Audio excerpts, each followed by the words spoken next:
to the highlight of our day. And first I'd like to stand to acknowledge the rohi of Ngāti Awa and the tangata whenua of Whakatane. And I'd like to acknowledge the local people of this community, those who are part of the Green Party and those who come along because they're interested to hear what Jeanette Fitzsimons has got to say. Everybody knows who Jeanette Fitzsimons is. Everybody knows there's a food crisis and a fuel crisis. But not everybody has the privilege of hearing Jeanette put it all together. But that's what's going to happen this afternoon. And for somebody who's worked on this for 30 years, she's not saying, "I told you so." And there's no pleasure in saying it.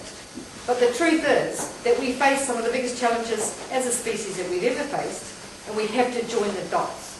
So I'd ask you to express your warm welcome to Jeanette Fitzsimons, co-leader of the Green Party, and thank you very much.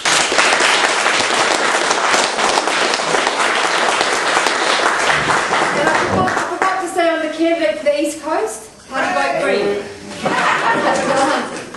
Over to you.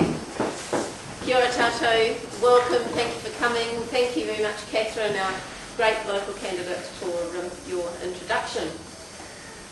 Oil, food and climate, how are they connected? That's what I'm going to talk about today.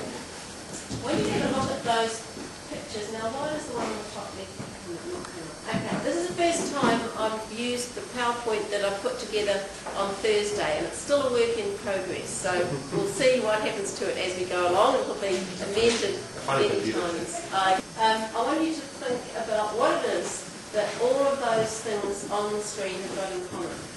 Petrol, bread, cheese, CPI, anything that links them all together? They're all getting more expensive. In fact, the Herald told us yesterday that the average household daily expenses has gone up by nearly $40 a week.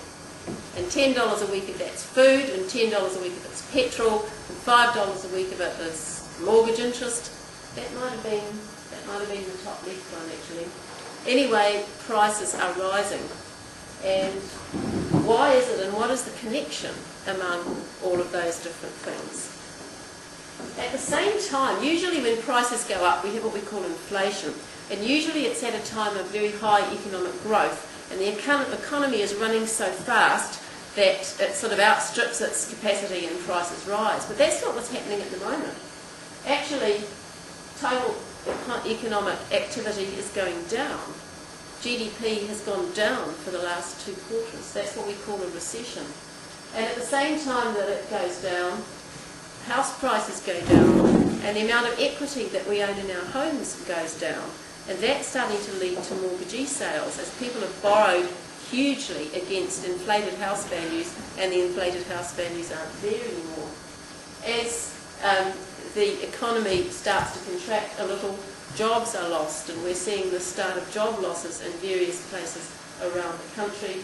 And of course, as economic activity goes down, government revenue also goes down, and there's less money to pay people who are newly unemployed, to pay for hospitals and schools and the other things that governments do.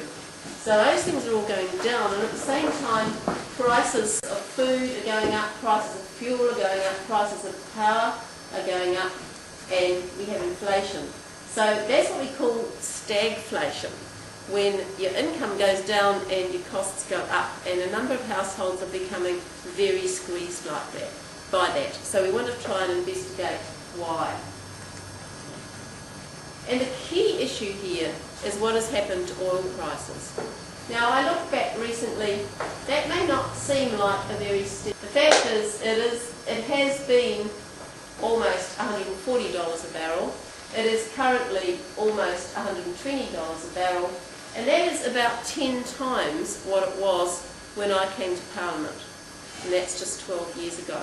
That is an astronomical increase in oil prices. Most of us have forgotten that in '98 or so, oil was about $10 a barrel. It's currently about 116. It is an absolutely enormous rise. And it's not just like a rise in the price of, let me think, what might not matter very much if it rose in price. of a single article that we sometimes buy and sometimes don't, because oil is actually a contributor to the price rise of everything else. What we call civilization, what we call modern society, was built on cheap oil. It was built on huge quantities of energy that cost almost nothing. And that has driven our industrialisation, it's driven the kind of farming we have, it's driven the kind of fisheries we have, it's driven the shape of our cities, because everybody can afford to travel huge distances without even thinking about the cost of energy. And now it's not like that any longer. Why? Well, that's a graph produced by the Association for the Study of Peak Oil, which is an interesting group of people. They're an international organisation. They're made up of oil experts who don't work or who no longer work for the oil multinational companies. So they're oil geologists, they're petroleum engineers, they're scientists, but they work in universities or in independent think tanks, or they're retired. Some of them used to work for the likes of Shell and they don't any longer. And they're telling a different story about oil from what the oil companies themselves are telling. And they're saying, based on work that goes back to a guy called King Hubbard back in the 50s, that every oil field follows a certain pattern of production. If you think of that curve as being a single oil field, you find it starts to come into production, rate of production increases very, very fast until you get to the point where half of all the oil in that field is gone, and then production peaks and it declines. And it doesn't matter what you do, you cannot get the oil out faster, and the rate at which you extract oil continues to decline. Now, in the past, that's happened to every oil field, and it hasn't mattered, because we find more.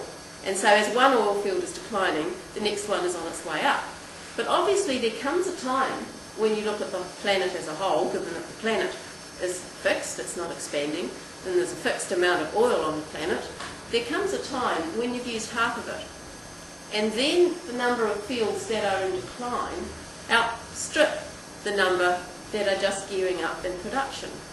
And new supplies are not happening fast enough to make up for fields in decline. Now you can see there, the United States oil fields actually peaked in about 1970, and they've been declining ever since.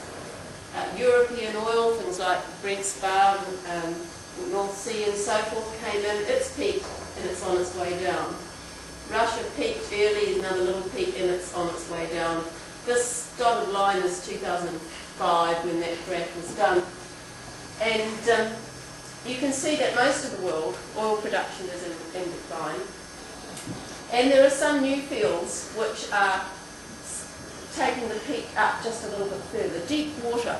It used to be like when